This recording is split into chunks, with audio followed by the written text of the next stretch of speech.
महत्त्वपूर्ण र समसामयिक विषयमाथि विश्लेषण र टिप्पणी। नमस्कार, म युवराज घिमिरे। भारतसँगको सीमा विवाद अर्थात् कालापानी, लिम्पियाधुरा र लिपु लेक सम्बन्धी जुन विवाद छ र केही दिनदेखि त्यो विवादसँग जोडिएका आक्रोश, रिस नेपालको संसदमा, सडकमा पोखिएका पनि देखिएको थियो। त्यसले नयाँ आयाम पाएको छ।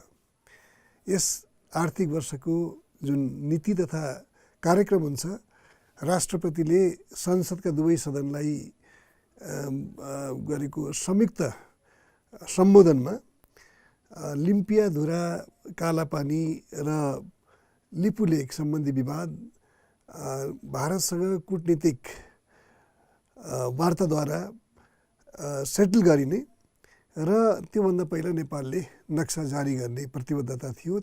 लिम्पियाधुरा, लिपुलेक र कालापानी क्षेत्र नेपालको भूमि हो र त्यसलाई प्राप्त गर्न ठोस कूटनीतिक पहल गरिनेछ।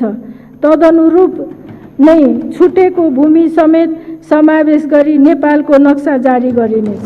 त्यसको 2 दिनपछि राष्ट्रपतिले त्यो सम्बोधनमाथि भएको बहसमा निकै विस्तृतमा गएर त्यही कुरालाई दोहोऱ्याउनु भयो प्रधानमन्त्रीले र त्यसको फेरि भोलिपल्ट भूमि सुधार मन्त्री पद्मा अर्यालले नयाँ नक्सा अर्थात् ती क्षेत्रलाई नेपालको नक्सामा राखेर अब त्यसलाई सार्वजनिक गरिएको छ।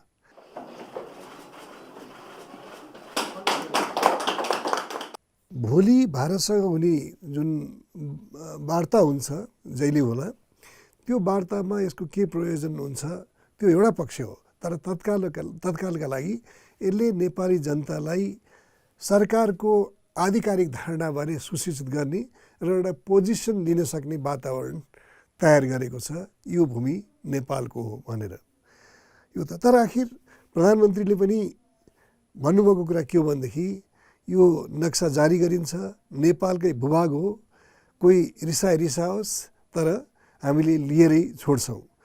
अब लिम्पियाधुरा, लिपुलेक र कालापानीको विषय ओझ्याल पर्न वा सेलाउन दिइने छैन। यसको निष्कर्ष निकालिन्छ।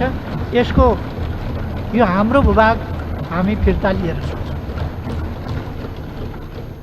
फिर्ता लिने अठोटका साथ नै भारतले आफ्नो भनेर नक्सा विवादास्पद भूमि भन्ने हो भने पनि त्यो विवादास्पद होइन, हाम्रो भूमि बेकारको अकुपाई गरेर विवादास्पद बनाएको छ। त्यसकारण हामीले यसमा कोही रिसाउँछ कि भनेर हामीले अर्गेल गरेको भए पो रिसाउँछ कि भन्ने ठान्नुपर्ने आवश्यकता। हामीले अर्गेलै गरेको छैन। त्यसकारण यस विषयलाई सेलाउन पनि दिँदैन र कूटनीतिक वार्ताको माध्यमबाट ठोस पहल गरिनेछ र यो भूभाग फिर्ता ल्याइनेछ। तर अन्तमा उहाँले जोड्नुभयो फेरि वार्ताद्वारै कुट्ने। वार्ताका जुन सरकारवाला पक्ष हो यसमा भन्दा भारत, किनभने बिचमा चीनको पनि कुरा आइराखेको थियो।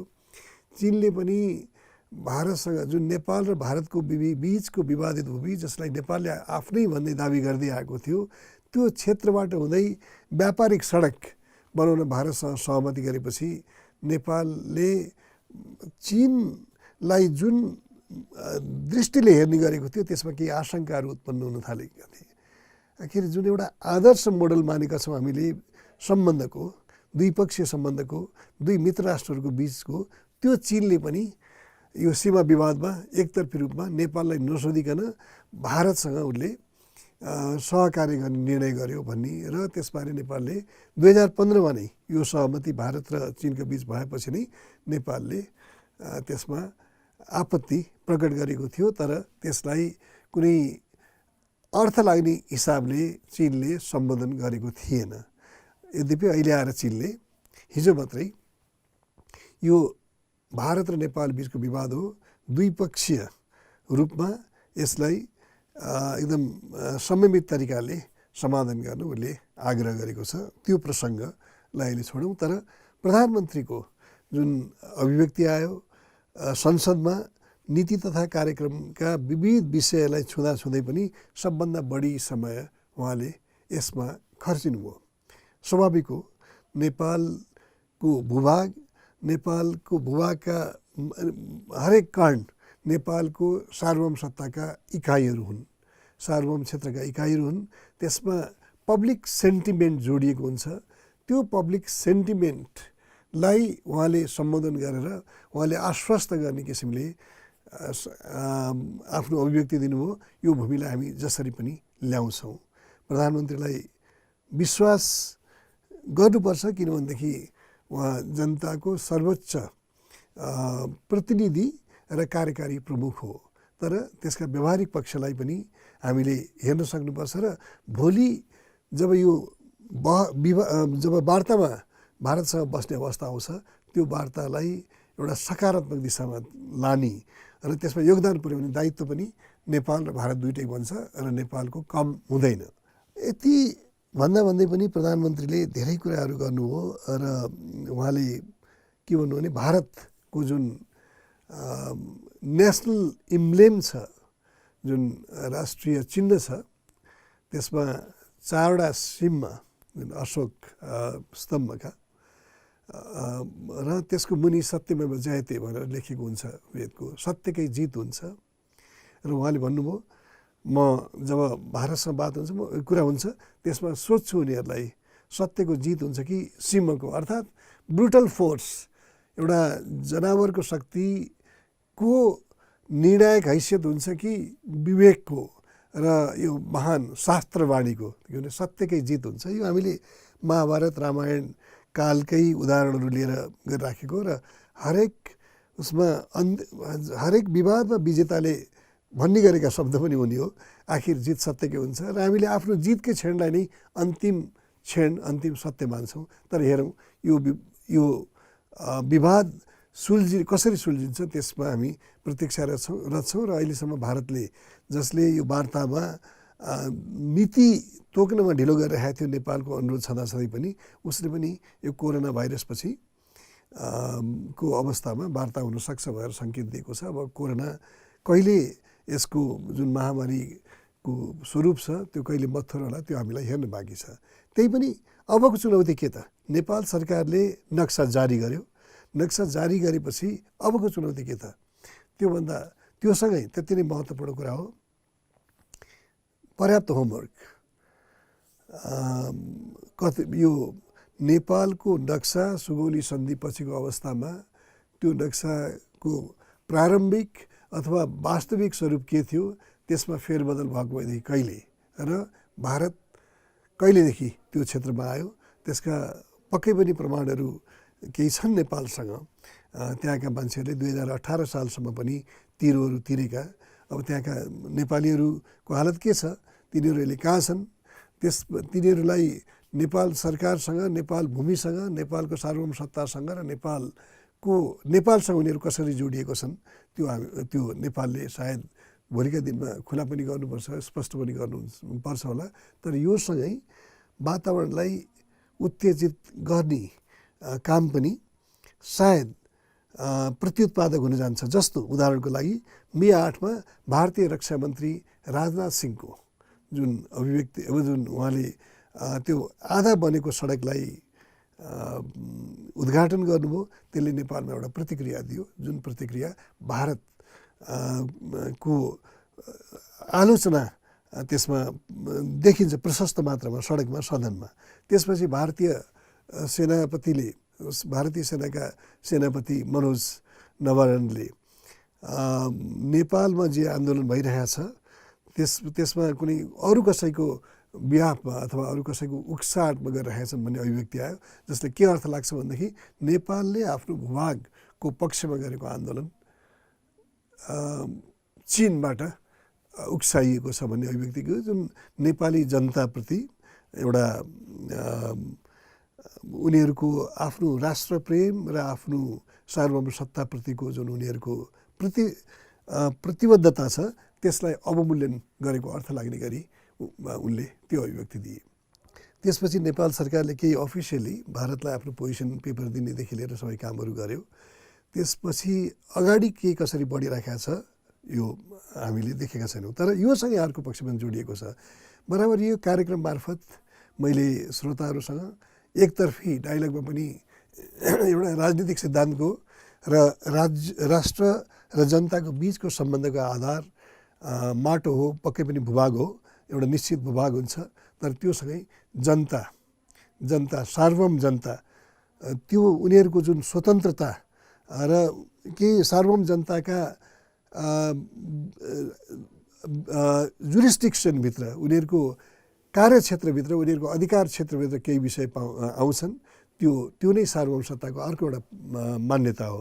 त्यो के हो भने आन्तरिक राजनीतिमा नेपाली जनताको आत्मनिर्णयको अधिकार भने सामूहिक आत्मनिर्णयको अधिकार, देश विखण्डन गर्ने होइन, देशलाई टुक्रा गर्ने होइन, तर देशको पक्षमा त्यहाँका आन्तरिक राजनीतिमा निर्णय लिने अधिकार उनीहरूको हो, जसलाई हाम्रो नेताहरूले पटक पटक उल्लङ्घन गरेका छन्। मैले यताको कडीमा आएर 12 बुँदे उठाउँदै गरेको छु। 12 बुँदे मार्फत त्यसमा हस्ताक्षर गर्ने व्यक्तिहरूले यहाँको आन्तरिक राजनीतिमा भारतलाई निर्णायक भूमिका बुझाएका थिए। त्यसरी राजनीति अथवा जनताको सार्वभौम सत्तालाई बुझाउने तर माटोलाई बचाउँछु भन्ने यो परस्पर विरोधी काम हुन्। यसलाई चाहिँ यी मान्यताले गर्दाखेरि नेपाली नेताहरूको, नेपालको सरकारको जुन निगोसिएटिङ पावर हुन्छ, विदेशसँग हामीले वार्ता गर्ने जुन पावर हुन्छ, त्यसको नैतिक हैसियत कमजोर हुन जान्छ। किनभनेदेखि उनीहरूलाई भेट्दाखेरि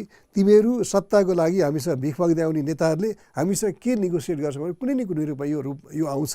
मलाई लाग्छ 12 बुँदे एउटा तितो अनुभव मानेर नेताहरूले त्यहाँबाट पछाडि फर्किउन्। नेपालको आन्तरिक मामला हामीले नै निर्धारण गर्ने हो भएर त्यो एउटा लेसन, एउटा पाठ पढ्नु जरुरी छ। र अर्को संविधान, प्रधानमन्त्रीले हिजो संसदमा भाषण दिँदै के भन्नुभयो भनेदेखि हामीले अब यो नक्सामा यी एरियाहरू आउँछन्, त्यसबाट संविधान संशोधन गर्नुपर्छ भनेर भन्नुभयो। संविधान संशोधन किन गर्नुपर्छ भनेदेखि संविधानमा के उल्लेख गरियो अनुच्छेदमा भने यो संविधान जारी भएको दिनमा नेपालको जुन सीमा हो त्यही सीमा नेपालको मानिन्छ। त्यो त रहन्छ। तपाईँले हतारमा किन त्यति ठुलो निर्णय लिनुभयो जबकि यी विवादित क्षेत्रहरू छन्, सुस्ता छ, महेशपुर छ, त्यसको हेक्का नै नराखेर तपाईँले के भन्नु भनेदेखि त्यो दिन जारी भएको संविधानमा जुन नक्सा, जुन सीमा उल्लेख छ त्यो भएर भन्नुभयो। यसले एउटा समस्त त्यो कमसेकम हाम्रा जुन संविधान सभा जसले यो संविधान पारित गर्यो त्यसका सदस्यहरूले आत्मालोचना गर्नुपर्ने अवस्था आउँछ। यो नैतिक दायित्व हो त्यसको। किन हतारमा यस्तो किसिमको मुलुकको छवि नै गिर्ने गरेर भूभागप्रति संवेदनहीन भएर किन यस्तो संविधान जारी गरे? त्यो किनभनेदेखि नेताहरू, संविधान सभा संस्थागत रूपमा र त्यसका सदस्यहरू निजी रूपमा यसका लागि जवाबदेही हुन्छन्। नेपाललाई प्रधानमन्त्रीले त्यो भूमि हामी जसरी पनि फिर्ता लिन्छौँ भनेर भनिराख्दाखेरि संसदमा देखिएको जुन एउटा उत्साह थियो, जसरी समर्थन गरे उनीहरूले टेबल ठोकेर, त्यो बुझ्न सकिन्छ र बाहिर पनि त्यो खुसी थियो। तर त्यो सँगसँगै हामीले अर्को कुरा पनि के बुझ्नुपर्छ भनेदेखि हामीले संविधानमा के भनेका छौँ, केही कुराहरू परिवर्तनीय हुँदैनन् भनेदेखि त्यो राष्ट्रिय अखण्डता र सार्वभौम हाम्रो हैसियत हो। सार्वभौम सत्ताको विरोधमा कुरा उठाउन पाइँदैन। तर सरकारले त्यो अवस्थामा आफू पुग्यो। त्यसबाट यी कुराहरूले के देखाउँछन् भनेदेखि फास्ट ट्र्याकको नाममा यो खास गरेर सुभाष नेमाङ जसले लगातार हाउसमा अध्यक्षता गरे र जुन संविधानको जुन संवैधानिक समिति थियो त्यसका अध्यक्ष निलाम्बर आचार्यदेखि लिएर बाबुराम भट्टराईदेखि लिएर यी व्यक्तिहरू थिए। उनीहरूले यो कुरालाई ध्यानमा राखेनन् र नेपालले त्यहाँ भनेको जस्तो सार्वभौम सत्ता सकारात्मक रूपमा भए पनि सार्वभौम जुन यो अपरिवर्तनीय भन्ने कुरा त्यो आफैले परिवर्तनीय जस्तो अर्थ लाग्ने गरेर अहिले बाहिर ल्याउनु पर्यो। यी तीनटा कुराहरू असाध्यै महत्त्वपूर्ण र चौथो कुरा चाहिँ म एउटा सावधानीको रूपमा म भन्न मन लाग्छ, यो एउटा चेतनशील नागरिकको रूपमा हामीले बाहिर ल्याउनै पर्छ होला। त्यो के भने उक्साएर अब यो वार्ताको टेबलमा गएपछि सबै कुराहरू वार्ताकै टेबलमा राख्ने हो र यदि हामी इन्डियाको भाइरस कडा, चीनको भाइरस कमजोर, अमेरिका र युरोपको भाइरस कमजोर भन्छ भने यसले यो अविश्वासको अवस्थामा लाग्ने अर्थहरू चाहिँ असाध्यै प्रत्युत्पादक हुन सक्छन्। हामी प्रधानमन्त्रीको उच्चतम जुन सर्वोच्च प्रतिनिधि थलो हुन्छ त्यो भाषणका मर्यादा र अभिव्यक्तिहरू पनि त्यत्तिकै मर्यादित हुनुपर्छ र शक्तिशाली हुनुपर्छ। र अन्तमा प्रधानमन्त्रीले नीति तथा कार्यक्रममा दिएका भाषणहरूका अरू पक्षसँग पनि जोडेर यसलाई हेर्नुपर्छ। किनभने नेपालीहरूको चाहना के हो भनेदेखि प्रधानमन्त्रीले जे भन्नुभयो त्यो विश्वसनीय हुनुपर्छ, हामी विश्वास गर्छौँ, हामी त्यसले उहाँले भनेको कुरालाई यो व्यवहारमा अनुवाद गर्नुहुन्छ भन्ने विश्वासमा रहनुपर्छ र त्यसका आधार हुनुपर्छ। प्रधानमन्त्रीले भनिदिनु भयो नेपालको सरकार नेपाली जनताले निर्वाचन गरेको हो र त्यो सरकारलाई कुनै एउटा राजदूतले बचाउने र नबचाउने भन्ने कुरा हुँदैन। त्यो सही हो सिद्धान्तमा, तर हामीले देखेका छौँ मे 1मा एउटा अर्को छिमेकी मुलुकको राजदूतले प्रधानमन्त्रीका विरोधमा पार्टी अध्यक्ष केपी ओलीका विरोधमा उत्रेका पुष्पकमल दाहाल प्रचण्ड र माधव कुमार नेपालसँग भेटघाट गरेपछि लकडाउनको अवस्थामा मे 1 श्रम दिवसका दिनमा भेटेपछि त्यो समीकरण केन्द्रीय सचिवालयमा जहाँ प्रधानमन्त्री अल्पमतमा पुग्नुभएको थियो त्यो समीकरण बदलियो। संयोग होला, तर जनताले आशंका गर्ने प्रशस्त ठाउँ छ, किनकि 12 बुँदे यता हाम्रो राजनीति धेरैजसो महत्त्वपूर्ण निर्णयहरू बाहिरबाट निर्देशित छन्। राजनीति मैले बराबर भन्ने गरेको परचालित छ, परिचालित छन्। एउटा त्यो। अर्को त्यो सँगै एकदमै मलाई लाग्छ हामीले अहिले बहस गर्नै पर्ने कुरा के भनेदेखि एउटा त उत्तेजित खालका भाषणहरू हुनु भएन, प्रशस्त होमवर्क हुनु पर्यो, त्यो निर्णय हामीले। अर्को नीति तथा कार्यक्रमकै सन्दर्भमा कुरा गर्दाखेरि उहाँले के भन्नु भनेदेखि ओम्नी, मलाई थाहै छैन ओम्नी भने के हो। भ्रष्टाचार प्रधानमन्त्रीलाई कसरी थाहा हुन्छ? ओम्नी त्यहाँ एउटा सचिवले सहसचिवले गर्यो भने उसले सचिवसम्म भन्ला, प्रधानमन्त्रीलाई थाहै हुँदैन। मुलुकमा भ्रष्टाचार छैन भन्ने कुरा यदि प्रधानमन्त्रीले डिनाइ गर्छ, यदि ओम्नी उहाँलाई थाहा छैन, उहाँको सचिवालयमाथि आरोप छ, उहाँलाई थाहा छैन भनेदेखि त्यो प्रधानमन्त्री कतिको विश्वसनीय हुनसक्छ? र उहाँले राष्ट्रिय सार्वभौम सत्तासँग जोडिएका महत्त्वपूर्ण विषयबारे मुलुकलाई आश्वस्त गरिरहँदा र उहाँले बोलेका यी कुराहरू विश्वास गर्न नसक्ने आधार, ओम्नी लगायतका प्रकरणमा विश्वास गर्न नसक्ने आधार पनि त्यत्तिकै प्रबल छन्। कतिपय सञ्चार माध्यमहरूमा कता कता ओम्नी भन्ने नामको कुनै कम्पनी वा संस्था आदिको कुरो लिएर पनि र यतिसम्म भन्न पनि अप्ठ्यारो नमान्ने, यतिसम्म पनि भनिने अवस्था मैले देखेँ कि यो बालुवाटारसँग सम्बन्धित छ। ओम्नी भनेको मैले सुनेको पनि थिएन, कसको के हो थाहा पनि थिएन। र व्यापार बिजनेसका कारोबार मेरो विषय होइन, मेरो विषय राजनीति हो। म व्यापार बिजनेस आदिमा रुचि पनि राख्दिनँ र त्यसमा डिल पनि गर्दिनँ र त्यससँग मेरो सरोकार पनि हुँदैन।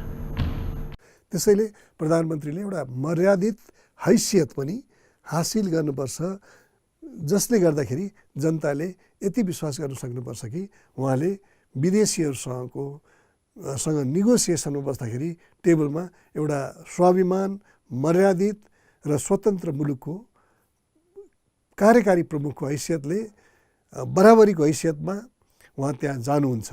उहाँले भनेको ठिकै हो, सानो मुलुकको सार्वभौम सत्ता सानो हुँदैन, तर सानो मुलुकको प्रधानमन्त्रीको हैसियत र नैतिक हैसियतमा पनि प्रश्न आउने अवस्था हुँदैन। म आजलाई यति नै। फेरि यो विषय मलाई लाग्छ यो विवाद जारी रहन्छ र यो विवाद सँगसँगै कसरी यो डेभलप हुन्छ, म त्यो अवस्थामा यहाँ श्रोताहरूसँग फेरि उपस्थित हुनेछु। आजलाई बिदा चाहन्छु। धन्यवाद, नमस्कार।